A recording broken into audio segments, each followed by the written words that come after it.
You know, some pop songs are so much more than just a catchy tune. They're actually little short stories hiding in plain sight. And today, we're going to pull back the curtain on a huge one, Drake's Hotline Bling. Let's dive into the 5-act story that's packed into this track.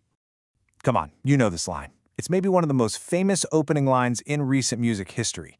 But what's so interesting is that it's not just a hook, it's the opening sentence to a very personal, very one-sided story. So what is that story? What's really going on here? Well, that's what we're here to figure out. We're going to peel back the layers of these lyrics act by act and look at the plot, the conflict, and most importantly, the unreliable narrator that makes this whole thing work. Okay, so Act 1. Every story has to set the scene, right? Show us how things used to be. And for our narrator, the story starts in the past, with what it meant to get a late-night call from this one specific person. He says she'd call late night when you need my love. Now, according to him, this wasn't just a casual, hey, what's up call. Oh no, this was a signal. It meant she needed him and only him. It was their private, exclusive thing. And that, right there, is the whole concept of the song. For him, when that hotline would bling, it was crystal clear what it meant. It was a direct line back to a time when he felt important, when he was the center of her world. This specific, maybe even idealized memory is the bedrock of his entire argument. All right, so that's the setup. That's the world he remembers. But now we get to Act 2, the turning point. Because every good story has that one moment that just flips everything on its head. And in this song, that moment is when he leaves town.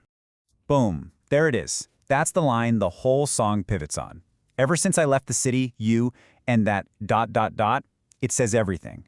His decision to leave is the trigger for everything that comes next, and it kicks off a story that he can now only watch from a distance. And you can just see the conflict laid out so clearly here. It's night and day. On the left, you've got his memory of her. She was a good girl who stayed at home. But on the right, you have his new reality. She's going out more, always touching road. It's a total 180, and you can tell he just cannot wrap his head around it. So this brings us to Act 3, where the tension really starts to build. Our narrator is now basically a detective, watching from afar, and he's piecing together all these little clues to build a picture of who she is now, someone defined by this new reputation. And here's his Exhibit A, her change in style. Now for him, this isn't just a fashion choice. No, this is a clue. It's a sign that her entire character is changing, that she's deliberately becoming someone he doesn't recognize. And he keeps building his case. He imagines her with glasses of champagne out on the dance floor. It paints this picture of a glamorous, exciting social life, one he has absolutely no part in. She's celebrating, and it's definitely not with him. Now this one is big. Running out of pages in your passport. This means her world isn't just her hometown anymore. It's getting bigger. She's exploring, she's traveling, and she's literally leaving the world they once shared behind. So you add all that up, the new clothes, the champagne, the travel, and it all boils down to this. This is the heart of it, right? He's gone from being nostalgic to feeling totally isolated. He's stressed out because her life is moving forward and he's on the outside looking in. Okay, so things have been simmering, and now we get the explosion. This is Act 4, the climax. All that watching and worrying, it just boils over. The wistful, sad tone is completely gone, and it's replaced by straight-up jealousy and accusation.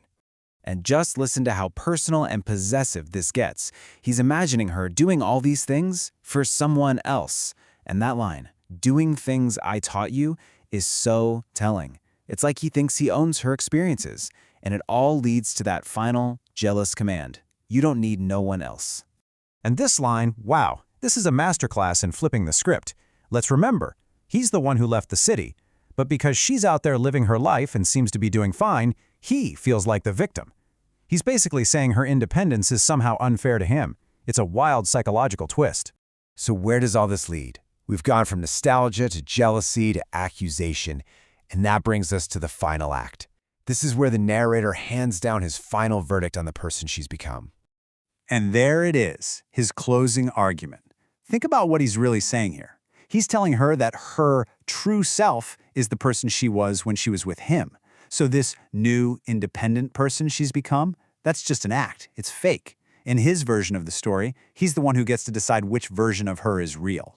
But that's the key, isn't it? It's his story. The whole song is a monologue. We never, ever hear her side. So it leaves us with this huge question that the song can't answer. Is she really being someone else? Or, now that the narrator is gone, has she finally gotten the chance to actually become herself? That's the other side of the story, the one the hotline never gets to tell.